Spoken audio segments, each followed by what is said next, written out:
Shalom de nouveau.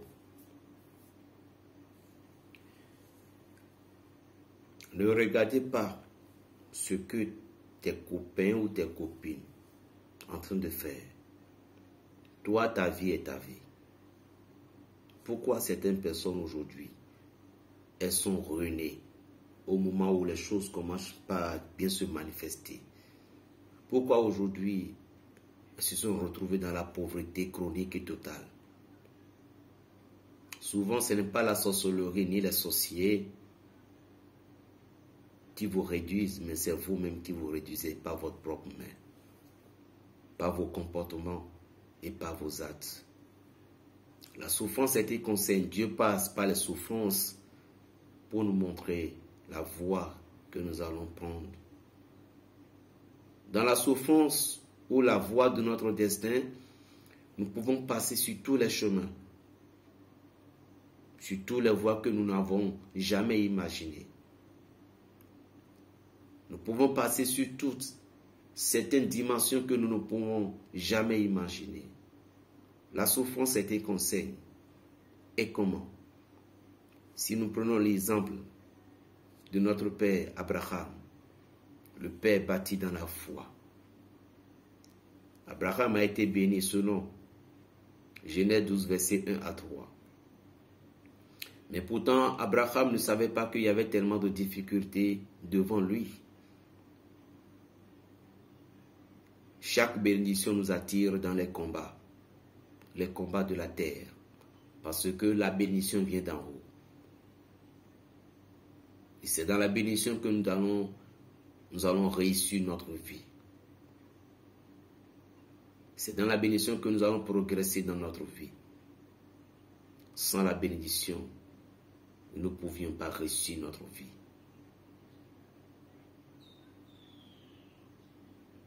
Donne ta vie à Dieu. Donne ta vie à Jésus-Christ. Jésus ne vous oblige pas de l'adorer. Jésus ne vous oblige pas de venir s'incliner devant lui. Mais tout simplement, le Maître vous appelle à reconnaître que vous êtes dans l'amour. Ce n'est pas dans les grèves que Dieu se trouve, ni dans les épées que Dieu se trouve. Ce n'est pas dans la haine que Dieu se trouve, mais il est toutes ces choses-là. Il est la haine, il est la guerre, il est la rancune. Mais pourtant, il nous enseigne l'amour. Aujourd'hui, beaucoup de personnes ont dû perdre leur richesse parce qu'ils aimeraient copier les autres. Comment toi, un jeune, tu t'es déjà marié avec 5 femmes, 3 femmes, 2 femmes, parce que les choses ont commencé par te donner. Tu commences par avoir la prospérité. Et tu n'as même pas réfléchi que cette prospérité que tu es en train de rencontrer, si c'était 5 millions que Dieu voulait te donner, ou 10 millions pour que tu vas utiliser ces choses-là pour pouvoir réaliser une autre chose. Celle qui avait peiné avec toi, aujourd'hui, donner l'argent du cropote même, c'est difficile. Cette femme que tu avais connue, et toi et elle, vous dormez sur la natte par terre dans la chambre. Aujourd'hui, elle ne vaut plus rien devant toi. Mais avant, quand tu n'avais rien, c'est elle qui se démerdait. C'est elle qui faisait tout pour que vous ayez la paix, l'harmonie et la joie. Laisse-moi te poser la question. Ce n'est pas la voiture qui parle. Vous voyez, aujourd'hui, il y a beaucoup de belles femmes, belles dames dans les villes. Je vous aime au nom de Jésus-Christ. Ces dames, si vous les trouveriez dans l'église, ou si ils ont la chance. Mais d'autres, ce sont les marabouts et les charlatans qui les connaissent. Pourquoi? Parce qu'ils cherchent la paix du foyer. Mais pourtant, ils roulent dans les grosses caisses. Ils n'ont pas la paix dans leur foyer.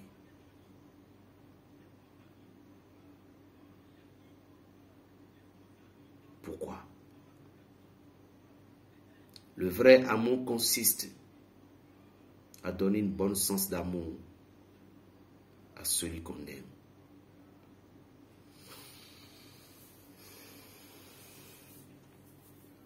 Moi, je me demande quel cœur nous pouvons avoir si celle que Dieu nous a donnée comme une femme et nous avons fait des enfants, si elle n'est pas heureuse ou heureuse. Et comment pouvons-nous prêcher? Est-ce que vous avez la conscience tranquille pour prêcher la parole de Dieu? Il n'y a pas ça forcément. Mais je me demande quand les choses commencent par se mûrir pour toi et tu t'es parti bâti. Tu as déjà marié et 3 femmes sont déjà enceintes. Est-ce que tu as au moins un terrain?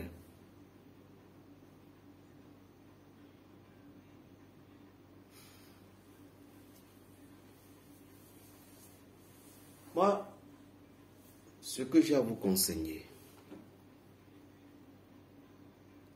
si vous êtes à l'extérieur, et puis vous avez les moyens d'avoir une maison, si la possibilité permet, descendez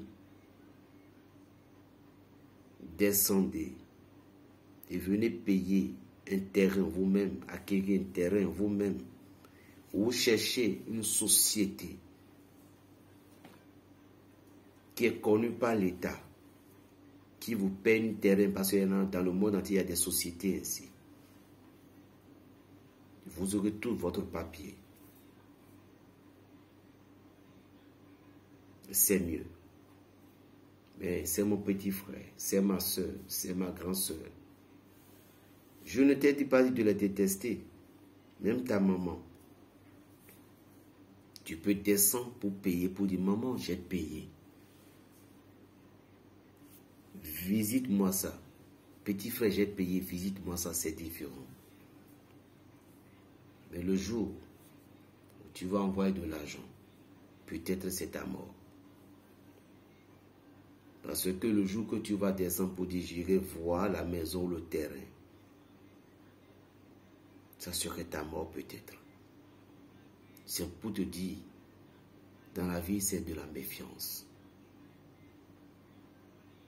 Il n'est pas question de copier ton frère qui avait déjà 5 femmes, 3 femmes. Il n'est pas question de copier ton frère ou ta soeur qui ne veut pas se marier. Il y a des femmes qui disent à leurs copines, moi, je suis la sous ton rôle. C'est-à-dire, moi là maintenant, je ne parle plus de me marier maintenant. C'est ce que je fais pour bouffer ma vie corde. Ah, tu me vois, hey, moi, hey, hey. C'est fini, l'affaire de mari là, c'est fini. Et c'est cette personne-là qui est ta copine.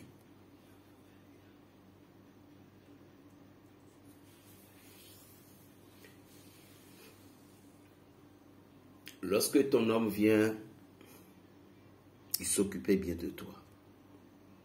Si ta copine vient, tu lui racontes tout. Qu'est-ce que tu veux pour ton foyer?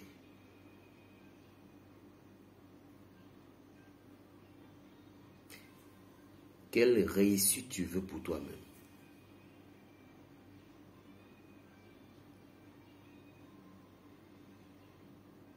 Un foyer est sacré. Un foyer est une bénédiction. Si tu voulais te marier avec beaucoup de femmes, je ne refuse pas. Mais n'écoutez pas ce que les gens racontent sur les réseaux sociaux que quand tu as une femme, ce n'est pas bon. Donc, je ne refuse pas tout ça là. Mais avoir 2 femmes, il faut avoir 2 cœurs. Avoir 3 femmes, il faut avoir 3 cœurs. Et faire en sorte que chacune d'eux, parce que nos aïeux, ils ont jusqu'à 5 femmes. Il n'y a pas de problème. Les 5 mangent ensemble. Mais aujourd'hui, ce n'est plus dans le temps de nos aïeux. Avant, le pain était gratin, oui. 35 francs. Aujourd'hui, le pain est à 150. Ce n'est plus dans le temps de nos aïeux. Parce que le monde évolue. Il ne faut pas copier l'autre. Lorsque vous dites non, elle se comprend bien. Qui t'a dit qu'elle se comprend bien? Qui t'a dit ça? Est-ce que tu es entré dans le cœur?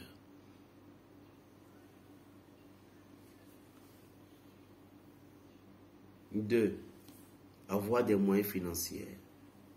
Ce n'est pas à faire de bloquer le bar, les bars, les boîtes de nuit, les restaurants. Et c'était toi. Toutes ces personnes, combien de fois ils t'appelaient pour venir manger avec eux? Combien de fois ils bloquaient? Au contraire, c'est ce qu'ils te font. Tu as eu des exemples, hein, au moment dont tu étais en gale, dans la galère, tu as appelé une de tes amies, tu as 5 000 francs à prêter, il dit non. Et il a même reçu l'argent, tu sais bien. L'argent est venu, il dit non. Et c'est ces amis-là. Parfois, on prend l'argent, on dit, calme-moi ça. Si on l'utilise, après le reste, tu me remettes. Bête, bête, bête. Après tout, c'est pour regretter, pour dire, si je savais que la vie soit ainsi aujourd'hui. Toi, tu ne sais pas que la vie soit ainsi aujourd'hui. En toutes choses, vous devez combattre. Il y a des gens aujourd'hui, vous portez des longues robes. Hey, je vais faire mariage. Et les gens vont crier. Et les gens vont... Mariage, il est venu. Maintenant, les problèmes ont commencé. Vous êtes sur le point de divorcer.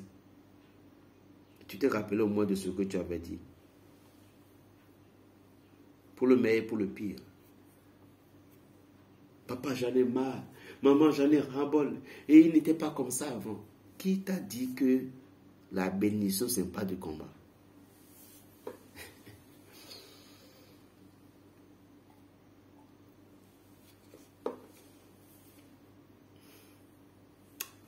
Ce n'est pas la beauté qui se marie. Moi, je veux une femme jolie, ronde. Je veux un garçon joli, beau. Ce n'est pas ça le foyer. Le foyer, c'est à l'intérieur de toi. Les comportements. Il y a des femmes. Quand elle va commencer par dire, c'est comme ça que toi tu es. Il y a les hommes qui disent, je te mets connaître les gens, c'est toi. C'est le cœur qui marie. Tout d'abord, il n'est pas question, lorsque vous le faites des mariages, vous invitez les mondes, tout. Combien de personnes t'aiment? Remarié, tu dis, c'est ma copine là, c'est elle. Quand son et ton mari te dit non. Mais ma chérie, c'est toi. Non, ma copine là, et c'est toi qui parlais à l'heure là. Ta copine là, qu'est-ce que tu as fait aujourd'hui?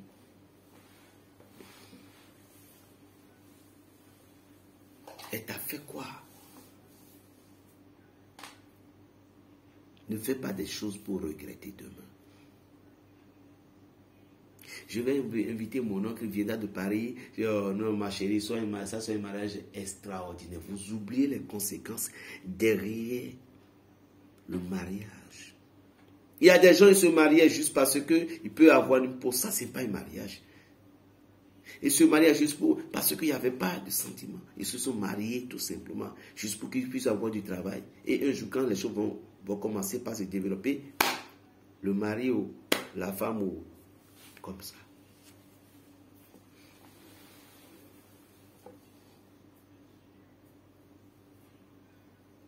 Vous prenez mariage pour s'amuser. Vous savez ce qu'on appelle mariage. Se marier, c'est de dire à Satan que toi tu ne vaux rien.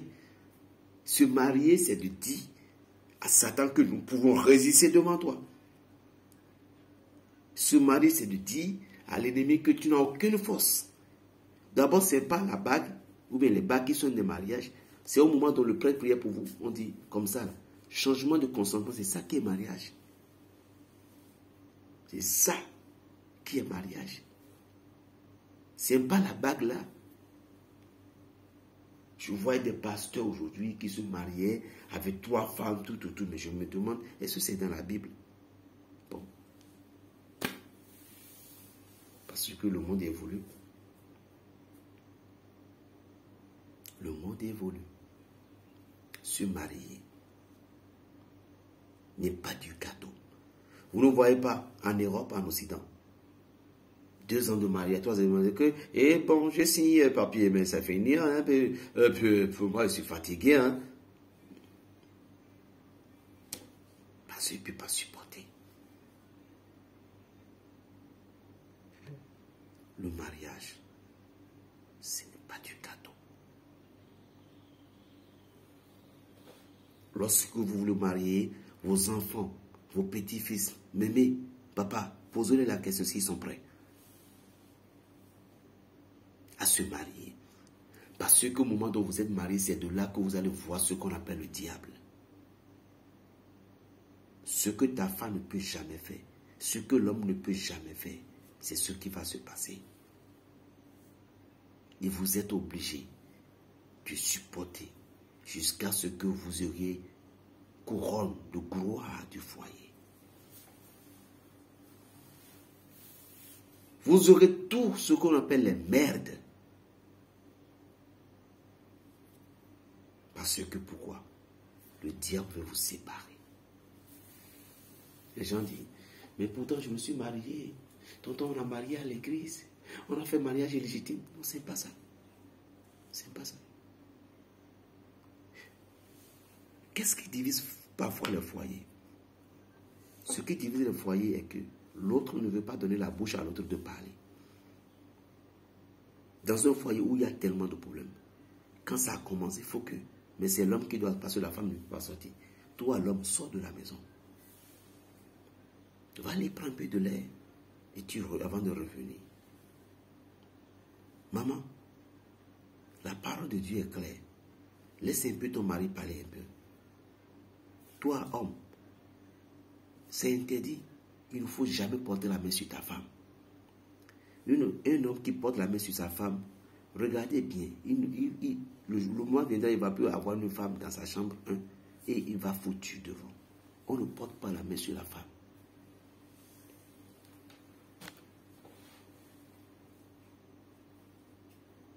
Je ne veux pas aller au niveau de la sieste, ça c'est entre vous deux. Mais le foyer, ce n'est pas du gâteau. Tout d'abord, si vous êtes deux, la compréhension serait différente. Mais au moment où les enfants vont entrer, la compréhension serait encore différente.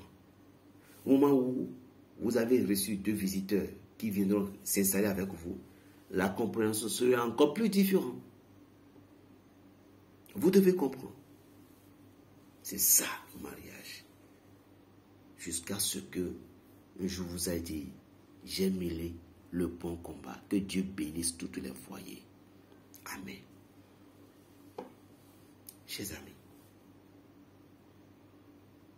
si vous avez un problème de foyer, allez contacter celui qui a la capacité, celui qui est capable de parler dans votre foyer. Vous ne pouvez pas être un couple et vous avez des problèmes et puis vous êtes parti voir celui qui n'a pas de couple et celui qui ne s'est pas marié. Vous êtes un couple, vous avez fait de mariage. Vous ne pouvez pas aller voir quelqu'un qui n'a pas fait de mariage. Ou bien quelqu'un qui n'a aucune... Quelqu'un qui n'a aucune... et qu'est-ce que ça dit? Aucune institution de mentalité. Quelqu'un qui n'a aucune douleur de foyer. Quelqu'un qui ne connaît rien dans le foyer. Vous êtes parti pour lui parler de votre foyer. Qu'est-ce qu'il va vous faire? Il vous fera quoi? Il vous fera quoi?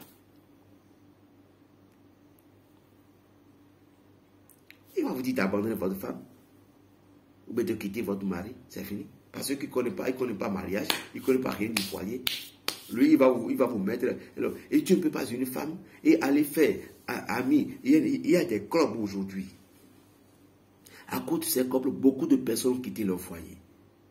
On dit les clubs des femmes. Et toi, une femme mariée, tu vas rester dans ce club.